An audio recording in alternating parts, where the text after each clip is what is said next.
Sahabat YNN Indonesia, apa yang akan terjadi jika seandainya KDM atau Kang Deddy Mulyadi jadi Presiden Republik Indonesia di masa yang akan datang?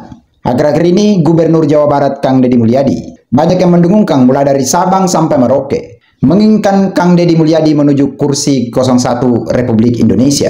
Setelah saya banyak membaca dan mendengarkan hal itu, saya pun tertarik dan tertantang untuk menelusuri rekam jejak daripada Kang Deddy Mulyadi yang banyak diinginkan para netizen maupun masyarakat Indonesia untuk menuju kursi 01 Republik Indonesia.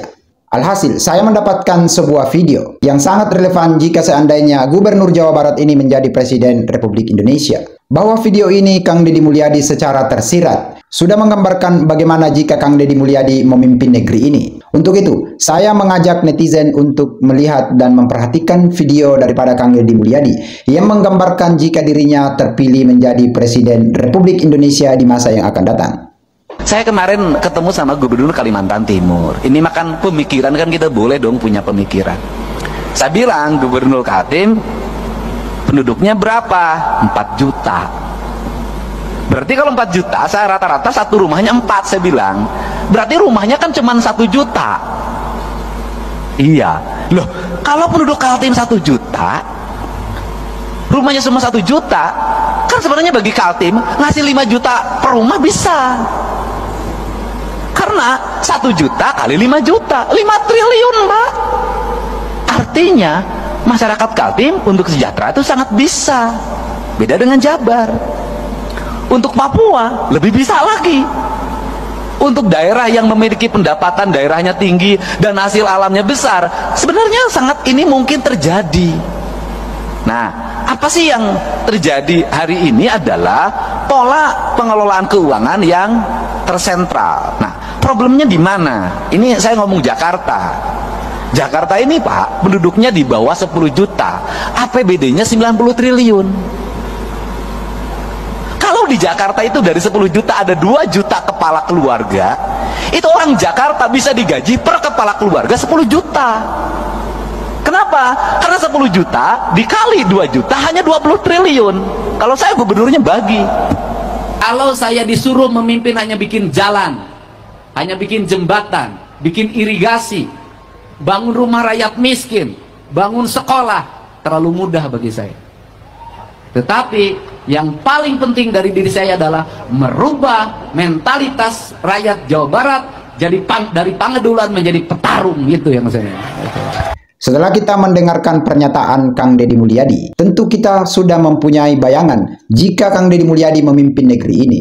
Yang saya yakini Indonesia bisa semakin sejahtera dan istimewa, seperti slogan Kang Deddy Mulyadi untuk Jawa Barat Istimewa. Statement Kang Deddy Mulyadi dalam video yang saya putarkan tadi, itu juga sangat relevan dengan salah satu video dan statement dari seorang mantan Menko Polhukam, yaitu Mahfud MD. Mahfud MD dalam sebuah videonya, ia pernah mengatakan bahwa jikalau Indonesia ini bisa menambal korupsi di tambang-tambang yang ada di Indonesia, maka dari hasil tambang itu saja, orang Indonesia sudah bisa gajian kurang lebih 20 juta per bulan. Atau pendapatan per kapita rakyat Indonesia sudah bisa mencapai kurang lebih 20 juta per bulan tanpa kerja. Namun jangankan tambang-tambang dari hasil bumi Indonesia yang kaya raya ini, BUMN pun seperti Pertamina dikorupsi besar-besaran. Lalu pertanyaannya, ketika Kang Deddy Mulyadi bisa menjadi Presiden Republik Indonesia di masa yang akan datang, apakah hilirisasi tambang ini bisa menjadi sebuah APBN yang betul-betul bisa mensejahterakan rakyat Indonesia?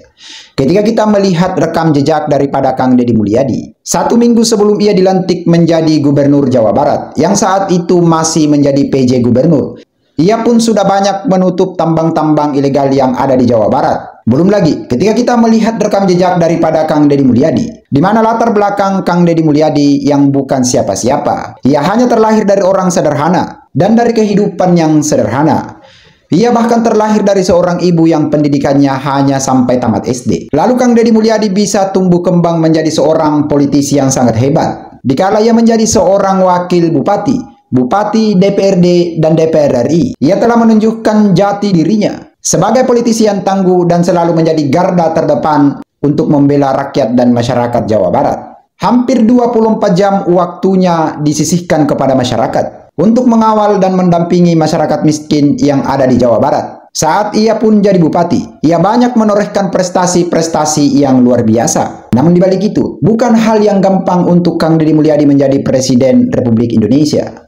Ia pasti akan mempunyai banyak rintangan dan tantangan untuk mencapai hal itu. Tantangan yang pertama adalah karena Kang Deddy Mulyadi belum punya partai.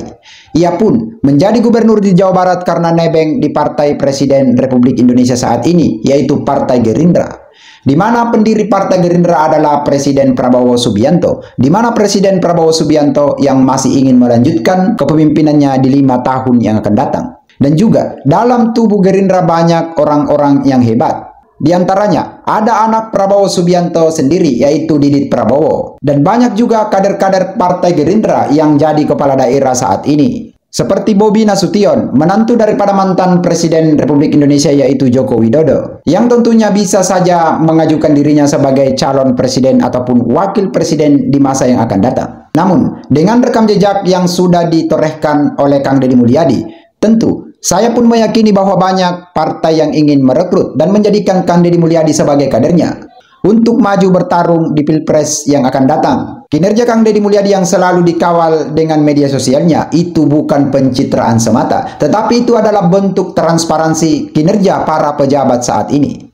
Dan itu sudah dilakoni Kang Deddy Mulyadi lebih duluan. Bahkan, akhir-akhir ini banyak kepala daerah yang ikut gaya berpolitik atau gaya memimpin Kang Deddy Mulyadi, serta gaya Kang Deddy Mulyadi untuk bekerja. Di sisi lain, Kang Deddy Mulyadi yang tumbuh kembang sebagai politisi yang kuat dari Jawa Barat, itu sudah mempunyai basic populis yang sangat bagus. Di mana Jawa Barat sendiri adalah salah satu angka populis tertinggi di Indonesia ini. Dan Kang Deddy Mulyadi pun terpilih sebagai gubernur di sana bukan angka yang main-main, yaitu 61%. Dan salah satu angka elektoral tertinggi pada pemilu kada yang lalu. Itulah modal dasar Kang Deddy Mulyadi yang bisa menjadikannya sebagai orang nomor 1 di Indonesia ini. Apatah lagi, jika Kang Deddy Mulyadi didukung dari Triple Jawa, yaitu Jawa Barat, Jawa Tengah, dan Jawa Timur. Maka saya yakin dan percaya ketika Triple Jawa ini bisa mendukung Kang Deddy Mulyadi secara serentak, maka dengan mudahnya Kang Deddy Mulyadi bisa menjadi 01 maupun 02 di Republik ini. Juga kalau kita melihat, akhir-akhir ini banyak masyarakat di luar daripada Jawa Barat,